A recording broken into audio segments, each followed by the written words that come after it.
नई परीक्षा की तिथि घोषणा किया है। 21 जून को री एग्जामिनेशन की डेट घोषणा की है। मित्रों, मैं 2-3 विषय आपके सामने, आपके माध्यम से देशवासियों के सामने, स्पेसिफिक स्टूडेंट्स और उनके अभिभावकों के सामने रखना चाहता हूं। हमारी सर्वोपरि प्राथमिकता है छात्रों की भविष्य, उनकी परिश्रम के प्रति संवेदनशीलता सरकार की सदैव है। 3 मई को एग्जामिनेशन हुई। 7 मई तक एनटीए की ग्रीवेंस रिड्यूसल सिस्टम पे कहीं से आपत्ति आई।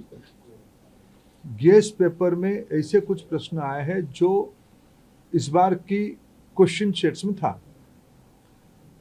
तुरंत ही हम लोगों की वहाँ चर्चा हुई। एनटीए ने और सरकार ने, education department, higher education department ने तुरंत उसको प्रारंभिक थोड़ा इंक्वायरी किया, एजेंसियों को दे दिया, भारत सरकार की एजेंसियों को दे दिया। भारत सरकार एजेंसी संबंधित 2-3 राज्यों के साथ जुड़ा हुआ विषय था। प्रथम दृष्टया में राज्यों की एजेंसियों से संपर्क किया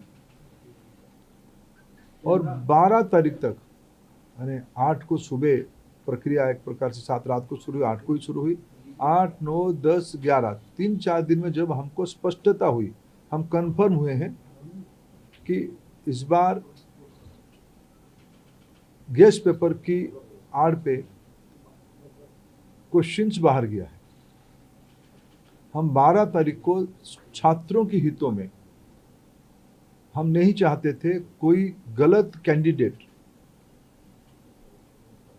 एजुकेशन माफियाओं के षड्यंत्र से कोई भी सही छात्र की अधिकार वंचित हो जाए।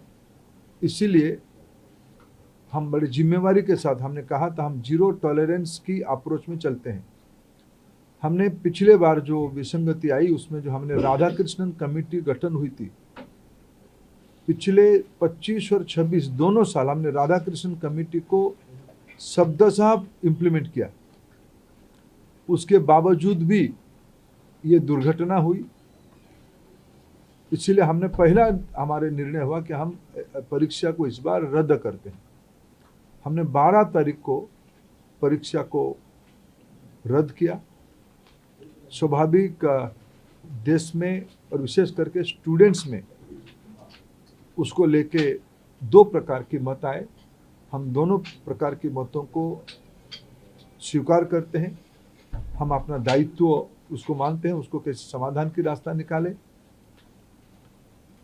और आज हमने